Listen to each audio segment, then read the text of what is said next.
Y'all, thank you for coming and appreciate our senators being here today, and also the Commissioner of Agriculture. Glad to have you, and always the Lieutenant Governor. We had another super session, I think, and we'll have maybe one or two more of these, and then we'll have our big meeting again. The entire ensemble will be together next Thursday. And as you heard today, we've received a lot of great recommendations, a lot of in-depth understanding, experience that were reflected today in the comments and suggestions made.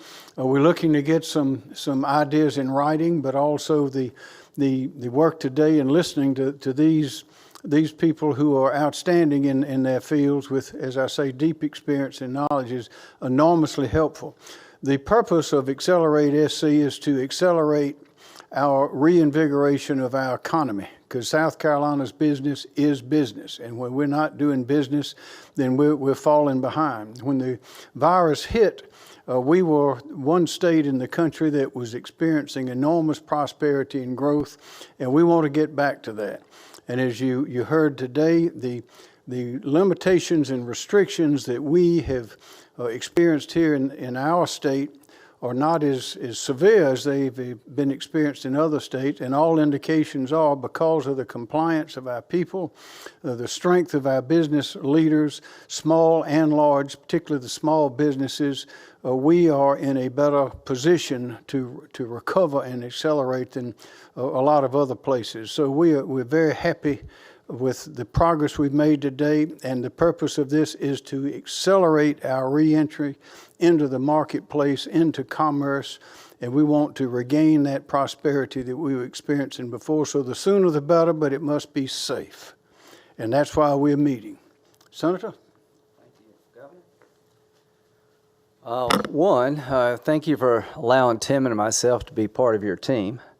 Since we've gotten back from Washington, we have a lot of collaboration I think has paid off for all of us. And Henry, from my point of view, you've done a darn good job of taking all the input and making reasoned decisions from the business community, from the doctors, the nurses, and the healthcare professionals and the general public. I know it's been difficult for the state. There's a lot of people out there ready to get back to work, including me. But let's don't lose sight of this has been devastating to families in South Carolina who lost a loved one. No matter how inconvenient it is at home, if you got your health and your family's in pretty good shape, be thankful. And the goal is to grow the economy without growing the virus. And I think the medical capability we have in the state will allow us to go back to work without having the hospitals overflowing. And that's the goal. Once we get out and about, there's going to be a reemergence of the virus, but it can be very well controlled if you have the medical capability to do it. And I think the governor's done a good job of making sure that happens. There's some good news developing. Very good news on the medical therapy front. What gets you back to normal is when people can go out and feel if they get the virus, they're not going to die.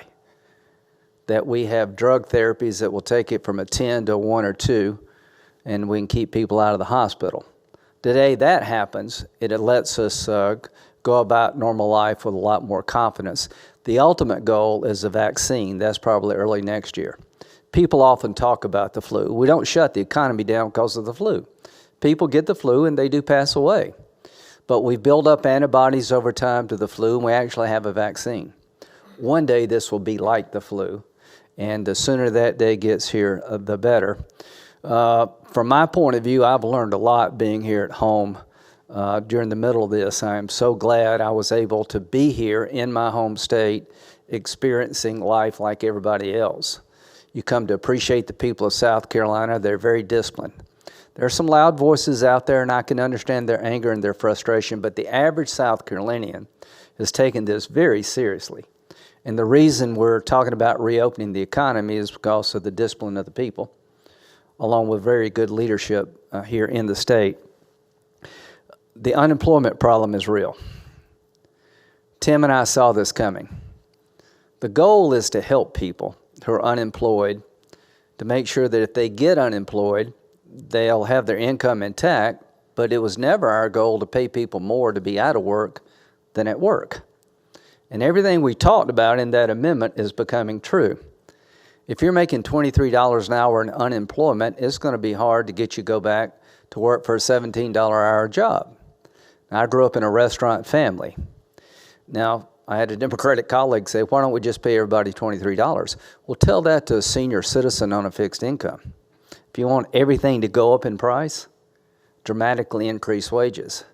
So the goal is to make people whole who've lost their job, no fault of their own, not to incentivize people to stay out of the workforce. Now, what should happen? If a job's available to you, you need to take it. You're no longer unemployed. The un part is gone. That's the law in South Carolina, and I applaud the governor and Dan, who's done a good job of reminding people that the goal is to get you through tough times, but when an employer is ready for you to go back to work, it is time to go back to work. Tim and I will do everything we can to make sure that this aberration in the law is fixed. This came from the federal government, not from the state of South Carolina. We're the ones that screwed this up, and it's up to us to fix it. The food supply chain, I'm worried. You see a lot of pork and poultry producers are having problems. We'll get through that. Testing is growing. Vaccines are probably a year away or less. Drug therapies hopefully in a matter of weeks or months. There's a lot of light at the end of the tunnel. We're not there yet. But when I first came home, we're so much better prepared now than we were then as a nation. And I'll end on this. This is a wake-up call about our vulnerabilities as a nation. I talked to the Milliken textile company. They tell me they have the capability to make medical gowns here in the United States and produce masks. So my goal is to make sure when the medical supply chain comes back, that Tim and I are working together, that South Carolina can be one of the states, maybe above all else, that can lead America back to having that independence from China when it comes to medical supplies. Lou Kennedy has got a pharmaceutical manufacturing capability. We got a textile community that can be very adaptable. So I'm going to do everything I can to make sure that South Carolina leads the way when it comes to getting in the medical supply chain back out of China. Henry, well done. Thank you. Senator Tim Scott. Thanks, sir. Governor, thank you for your leadership, and your team has done a fabulous job. I am also incredibly proud of the South Carolina family. Folks have been following the social distancing protocols in such a powerful and effective way that we can actually have a conversation about accelerating our path forward. That is a positive sign. Another positive sign is the fact that about $4 billion from the Paycheck Protection Program has descended upon those businesses in South Carolina to help them maintain the payroll, to hopefully reduce that overburden SC DEW.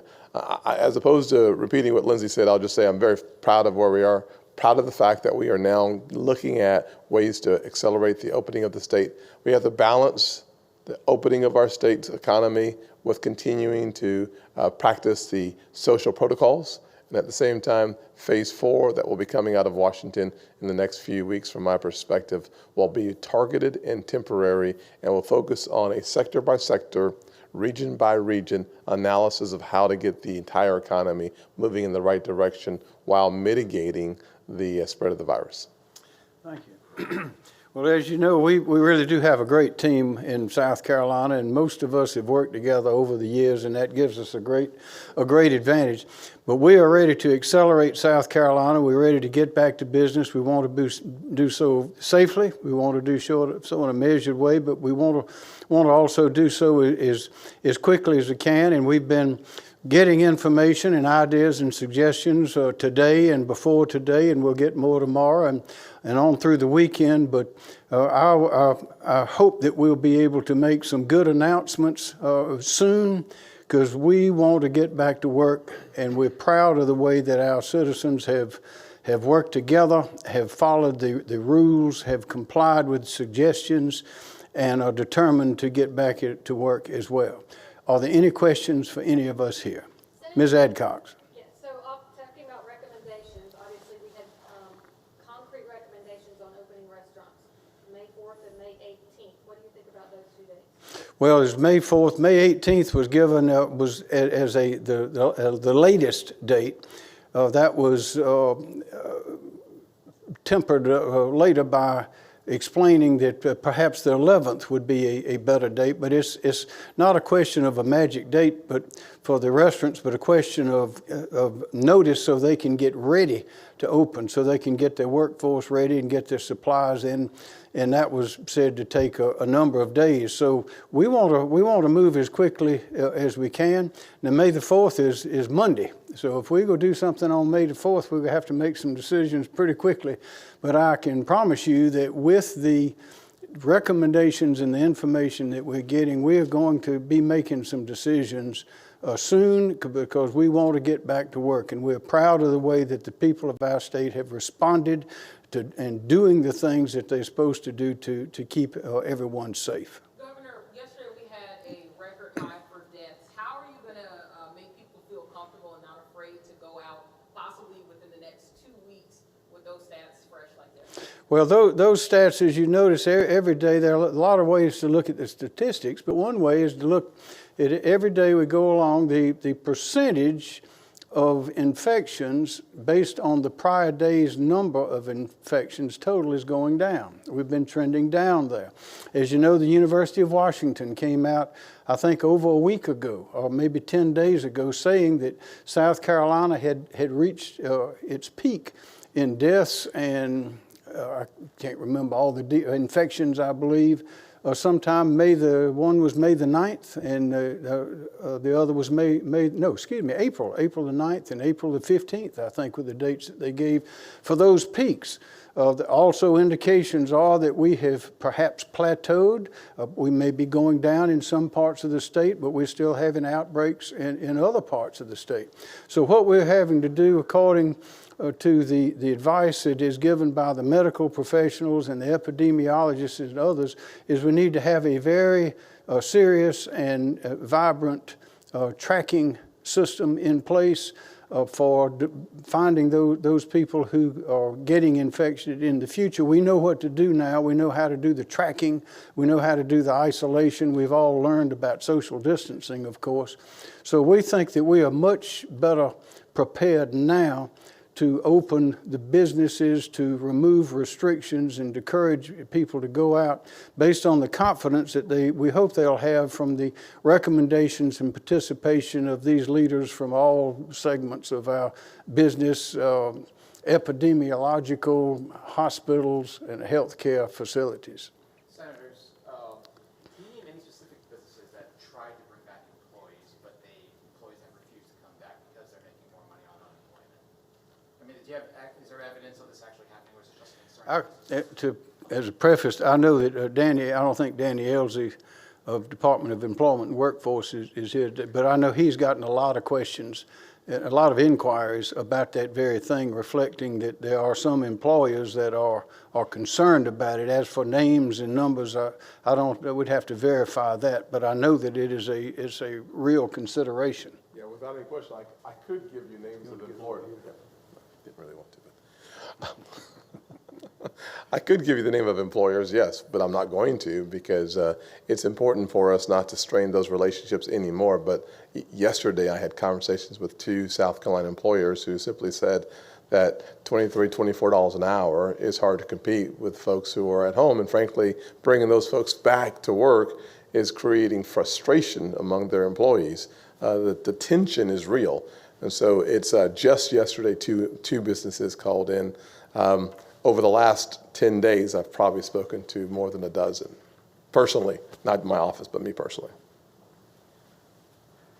Yeah, on the way down, I got 2 phone calls. One from a coastal hotel owner, very prominent facility, but I won't give the name either, saying they're going to end the furlough soon, and they've already had some people leave, and they're having a lot of tension about bringing people back because the disparity in wages are real. Had a gentleman who owned some tire companies in another part of the state, and when word got out you make $23, he's had a real bleed of his workforce. We're not making this up. This is real. But when you think about it, it's common sense. People are not lazy. But when word gets out, you can make $23 an hour to the end of July on unemployment. It's creating a problem. We saw this coming. It is real. And if your job is available to you, please go back. The economy needs you back. All of us need you back at work. You're doing your state and yourself and the country a great service by going back to work. And until we get this fixed, it's going to be a problem all the way through July, at a time we need to open up.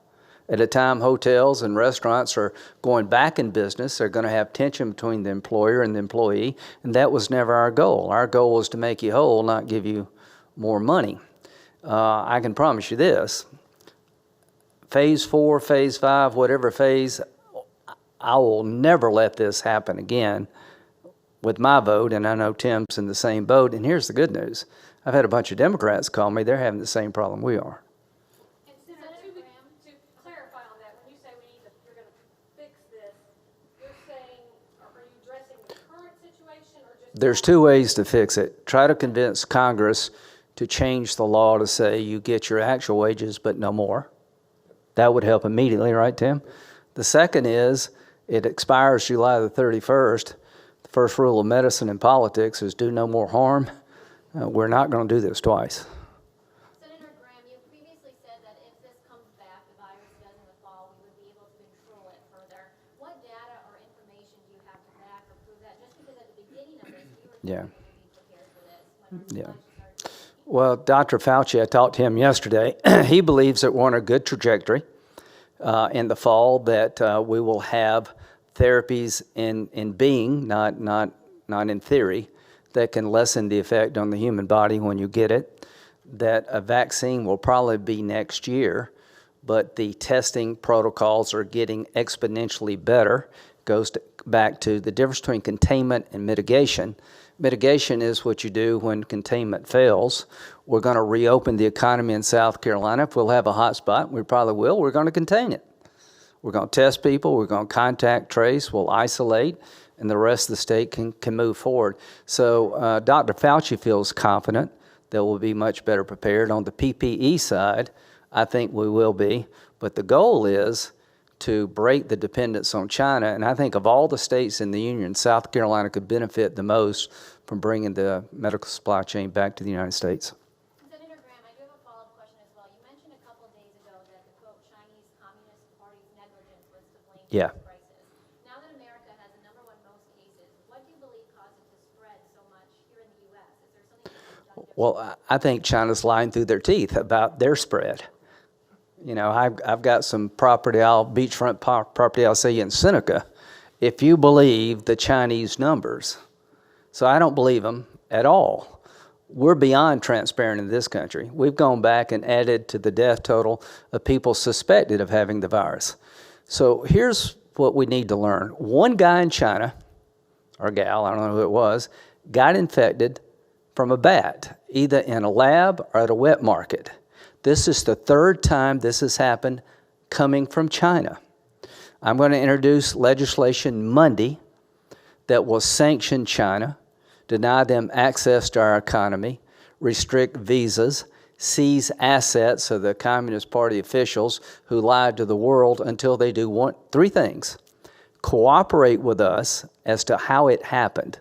They won't let us into the lab. They won't let the international community into the lab in China.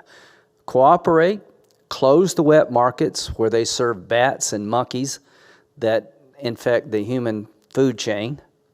And third, while we've been talking about the coronavirus, they've been arresting every democracy advocate in Hong Kong while we're looking the other way. So I want a good relationship with China, but they have to earn it. And the bad guy in this movie, this horror movie, is the Chinese Communist Party. Are there any more questions? Governor, I know you all are saying that it could be a year or so before we see a vaccine. Is it safe for these restaurants to open at full capacity without a vaccine available? Or we going to be seeing? Yeah, it'll be a while before we see a vaccine, but there are ways to control the spread and react to the spread, the contact tracing, things that Senator Graham mentioned.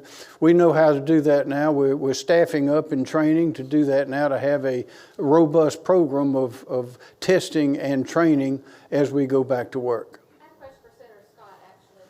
You talked about incentivizing people to go to restaurants and shop. What might that look like? I mean, actually, what would a tax incentive to go out to eat look like? Well, in an incentive-based economy, you have to look at those things that encourages the type of behavior you want publicly. One of the things that we could do is to take a look at the business travel. Years gone by, we used to have the ability to deduct your meals out. One of the things you could do for the rest of this year is go to 100% deduction from your taxes for business meals. Second thing you could do, the same thing with rooms, i.e. hotel rooms. You could do the same exact thing. You could use business travel as a means to encouraging and incentivizing the type of travel and activities that you want that will build a better economy, so you would do the same thing there. Another thing that you can do is based on the whole concept around the paradigm of opportunity zones, where you provide incentives to get people to bring their resources back home. You can do the exact same thing with the pharmaceutical industry. You could use trade zones to bring back businesses to South Carolina and to the country, and that would also create more activity. So if you look at the multiplier effect on those jobs created in any place, the pipeline creates another 2 to 3 times more jobs. So the reality of it is, if you took the panoramic view of an incentive-based economy, you actually can do that from a restaurant to a hotel or into regions of our country. If we did that and we did it right, and we took a look at it from December 31st back, we could actually build a pipeline of opportunities that would not just last a week or a month or a year. It would actually be the beginning of a domino effect that could lead to a true V-shaped recovery over the next several months. Senator Scott, if we open back up before the customers feel safe, will we kind of have shot ourselves in the foot with the business owners if they turn the lights on, bring the employees back, and then they don't come, or not as many people come? I think there's a couple ways to take a look at that. Having been a business owner, I would say I'd rather have my business open than closed. Number one. Number two, you're looking at two scenarios where businesses are back open, but perhaps they have fewer employees in because they have fewer folks coming in. So your overhead expenses increase, which one of the things that we'll do in a targeted perspective on phase 4, I think, is to look at those scenarios. But at the end of the day, a restaurant in Greenville or Charleston that reopens, they may have to have fewer tables in the restaurant, but they would rather be open. The mall where you're going to your Dillard's or your JCPenney's, they would like to have people coming in there. And if we can have that happening today at Target, in Walmart, in Bi-Lo, in Publix, in Piggly Wiggly, thank God they're still alive, then we can do that almost anywhere. So the question is, can you control the flow of traffic? And the governor's done a really good job of setting that signal first, that instead of having 100% capacity in your stores, allow 20%. When I walk into the Bi-Lo and across the street from my neighborhood, what you have is you have someone at the door kind of checking how many people come into the grocery store. So can we do that in restaurants and retail shops? Can we do that in other parts of our economy? Of course we can. So the quest for opening up your economy doesn't say that you have to come in. It doesn't compel people to respond. What it does is it encourages people to understand that we are taking the necessary protocols of balancing living and livelihood in such a way that people feel comfortable making the decision to stand 6 feet away from the next person in line to come inside and to have some stimulation in our economy. Governor, on May 1st, Warwick County is allowing hotels to reopen. But will there be any guidance for hotels and whether they should be renting to people who are coming from hotspots? And should they be enforcing some of those executive orders that you put in place for people coming from hotspots to self-quarantine? Well, we did not close hotels at all in this state. They did in some other states. We did have limitations based on the CDC domestic travel advisories that we issued for the states of Connecticut, New York, and New Jersey, that we prohibited reservations for a period of time from people coming to South Carolina from those hot spots. And also we required those people coming traveling here from there, they could travel, but they'd have to self-isolate for 2 weeks. The question is, now that the CDC has removed those travel advisories. Is it domestic travel advisories or limitations? Is it time for us to do the same thing? That's one of the questions we addressed here earlier today, and we'll be making those decisions very soon. Yes, ma'am. Governor, some other states have, like Michigan, have started requiring face masks in public. I know you've encouraged and urged people to social distance, but what about wearing these face masks? Is that something that you're looking at doing or thought about doing? We think that's an individual decision. We'll provide the best guidance and information. Certainly social distancing is something that has been proven to work. You know, there are face masks on everyone's desk here today, on the tables. They always have been. Some people wear them, some people don't. Some people wear them in some places and not in others. But we'll give the best information and guidance we can, and we'll let the people of South Carolina make their decision. There may be some places where the institutions themselves will, of course, require it, and that is in hospitals and places like that. And at dental offices, we put no restrictions on dental offices, but of course, the dental offices, they've been wearing gloves and masks and those kind of things for 30 or 40 years. So that we're depending a lot on the people of South Carolina to make their own decisions based on the best advice and guidance we can give them. Yes, sir. Access to broadband across the state? We'd like more of it. We want it to be 100%. That's the key to economic development. It's the key to education. It's the key to health care. We have a lot of telemedicine going on, but if you can't have telemedicine if they don't have the internet. So we are going to do everything we can. This has been a goal that a lot of us have had for a number of years, to get that internet, to get broadband, to get that kind of capacity out into every part of the state. And I think I saw some maps on desks and tables here today that show the spots where there is none. There are too many of them.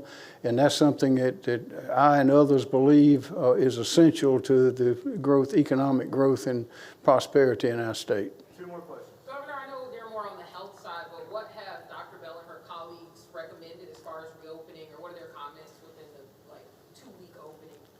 Well, those are decisions that we'll be making based on information that we received today and information we've received in the past, and things that we'll be receiving as every day goes along. But the decisions we make will be based, as we always have. There'll be deliberate decisions. We like to use the old carpenter's rule: measure twice and cut once. We don't want to make mistakes. I don't think we've made any so far. But we will measure what we need to do based on the advice of all concerned, and then we'll make those decisions. And I hope we'll be making some soon. Governor? Yes, ma'am. This is a question actually for Senator Graham I had for you. Just about next week's Senate hearing, a handful of Democrats are urging you to focus that hearing on COVID-19 rather than another one of the president's judicial nominees. What is your comment on that, hearing that from the handful? Like a lot of places in America, the Senate's going back to work. And the work of the Judiciary Committee will be multifaceted. We'll talk about what we can do for liability protection in Phase 4. What have I learned here today? Everybody in this room is scared to death about getting sued. So we're going to try to find ways to open up America without every employer in the country getting sued. And we're going to confirm judges. Yes, sir. Did you have something? Governor Edwards of Louisiana and Governor DeSantis of Florida both have met with the president in the Oval Office during this crisis. Have you been invited to meet with the president in the Oval Office? I've met with the president a number of times, and the vice president, on telephone calls, private telephone calls, as well as telephone conferences, as well as video conferences. I've not been to the White House lately, but have been there many times, and we are in full communication with the White House, as well as those officials that you see on the television whenever the president has a press conference. You mentioned the possibility of opening up schools for childcare. Can you elaborate on what? That was an idea that came up because about half our child care centers are closed, and if there's some way that we can find ways to have more child care available while people go back to work, that'd be a good thing. That was, as I say, that's a subject that came up today. It's a good idea. We need that child care very much as we go back to work, and that's something that we'll be exploring. Thanks, guys. Thank you.